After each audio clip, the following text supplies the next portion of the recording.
Kitab Nabi Nahum.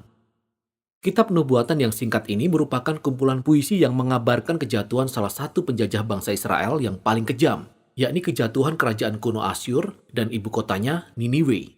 Bangsa Asyur muncul sebagai salah satu kerajaan besar pertama di dunia, dan penjajahan mereka atas Israel mengakibatkan kehancuran total dan pembuangan dari suku-suku kerajaan utara.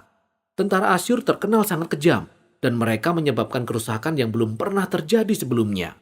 Jadi Israel dan negara-negara di sekitarnya sangat berharap akan jatuhnya kerajaan Asyur yang akhirnya terjadi pada tahun 612 sebelum Masehi, yaitu ketika bangsa Babel bangkit dan memulai pemberontakan untuk merebut kota Niniwe dan menjatuhkan kerajaan Asyur.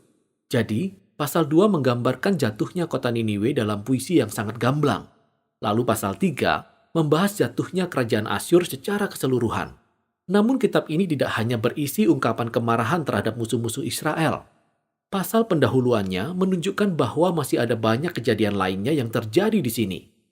Kitab ini diawali dengan puisi menurut abjad yang tidak lengkap dan dimulai dengan menampakkan kemuliaan Allah yang luar biasa. Susunan ini sangat mirip dengan permulaan dari kitab sebelumnya, yaitu Mika, dan juga dengan bagian akhir dari kitab sesudahnya, yaitu Habakuk, yang menggambarkan Allah, Sang Pencipta yang Maha Kuasa, datang untuk melawan bangsa-bangsa dan mengadili kejahatan mereka. Puisi ini diawali dengan kalimat terkenal yang dikutip dari kitab Keluaran pasal 34 setelah peristiwa anak lembu emas, yaitu tentang gambaran diri Allah. Tuhan itu panjang sabar dan besar kuasanya, tetapi ia tidak sekali-kali membebaskan orang yang bersalah dari hukuman. Lalu bagian selanjutnya dari puisi ini secara bergantian membandingkan nasib bangsa-bangsa yang angkuh dan kejam dengan nasib sisa-sisa umat Allah yang setia. Ketika Allah menjatuhkan semua kerajaan yang angkuh, ia memberi perlindungan bagi mereka yang merendahkan diri di hadapannya. Nah, yang sangat menarik adalah kita pikir kitab ini hanya mengisahkan tentang kerajaan Asyur, tetapi dalam bahasa aslinya, bahasa Ibrani, Kitab Nahum malah tidak menyebut-nyebut tentang kota Niniwe atau kerajaan Asyur di pasal 1. Dan ketika Nahum menggambarkan kejatuhan orang-orang jahat, ia menggunakan kata-kata Nabi Yesaya yang menceritakan kejatuhan Babel yang terjadi jauh di kemudian hari dalam sejarah. Dan tidak hanya itu, Nahum juga menggambarkan kejatuhan orang-orang jahat sebagai kabar baik bagi umat Allah yang tersisa. Dan ini mengacu langsung pada kabar baik dari Nabi Yesaya tentang kejatuhan Babel. Jadi semua detail dalam pasal 1 ini terangkum ke dalam satu tema utama. Bagi Nahum, kejatuhan Niniwe ditampilkan sebagai contoh, sebagai gambaran bagaimana Allah bekerja di dalam sejarah setiap zaman. Bagaimana ia tidak akan membiarkan kerajaan-kerajaan yang angkuh atau kejam untuk bertahan selamanya dalam dunia ini. Jadi pesan dalam kitab Nahum sebenarnya sangat mirip dengan kitab Daniel. Dalam sepanjang sejarah, Asyur merupakan salah satu dari banyak kerajaan yang kejam. Dan apa yang dialami kota Niniwe menjadi peringatan akan janji Allah untuk menjatuhkan bangsa-bangsa yang kejam dan angkuh di setiap zaman. Dari sudut pandang di pasal pembukaan inilah, kitab Nahum kemudian berfokus kembali pada kerajaan Asyur.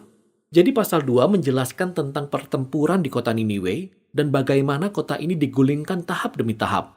Pertama-tama kita melihat tentara Babel di garis depan. Lalu kita membaca tentang serangan dari kereta-kereta perang, kemudian kekacauan yang terjadi pada saat tembok kota diterobos oleh musuh. Dan akhirnya terjadilah pembantaian atas orang-orang Niniwe dan kota mereka pun dijarah. Selanjutnya pasal 3 menjelaskan tentang dampak dari kejatuhan kota Niniwe bagi kerajaan Asyur secara keseluruhan. Jadi Nahum mulai dengan memberitakan kabar buruk atas kota yang dibangun oleh para rajanya dengan darah orang yang tak bersalah, yang merupakan gambaran bagaimana ketidakadilan yang mereka jalankan telah membuat kerajaan Asyur begitu berjaya. Namun, kekerasan yang mereka lakukan menjadi benih bagi kehancuran mereka sendiri, dan kerajaan Asyur akan jatuh ke tangan bangsa Babel. Kitab ini diakhiri dengan ejekan terhadap Raja Asyur yang telah jatuh, yang mengalami luka yang sangat fatal, dan dari semua bangsa yang pernah ia tindas, tidak ada satupun yang datang untuk menolong dia. Mereka malah bernyanyi dan merayakan kehancurannya. Demikianlah akhir dari kitab ini. Kitab Nahum merupakan kisah yang suram tetapi penting bagi kita untuk melihat bagaimana Nahum memperlihatkan siklus yang tragis dan tak habis-habisnya dari kekejaman manusia dan penindasan di tiap zaman. Sejarah manusia dipenuhi dengan suku-suku bangsa yang meninggikan diri dan menggunakan kekerasan untuk merebut apa saja yang mereka inginkan, sehingga mengakibatkan kematian orang-orang yang tidak bersalah. Dan kitab Nahum menggunakan Asyur dan Babel sebagai contoh untuk menunjukkan kepada kita bahwa Allah berduka dan Ia peduli akan kematian orang-orang yang tidak bersalah. Kebaikan dan keadilan Allah mendorong Dia untuk mendatangkan kejatuhan bagi bangsa-bangsa penindas. Dan hukuman Allah atas kejahatan mereka menjadi kabar baik, kecuali bagi bangsa Asyur tentunya. Hukuman Allah ini membawa kita kembali pada bagian akhir dari puisi pembukaan di pasal 1 yang mengatakan Tuhan itu baik. Ia adalah tempat pengungsian pada waktu kesusahan.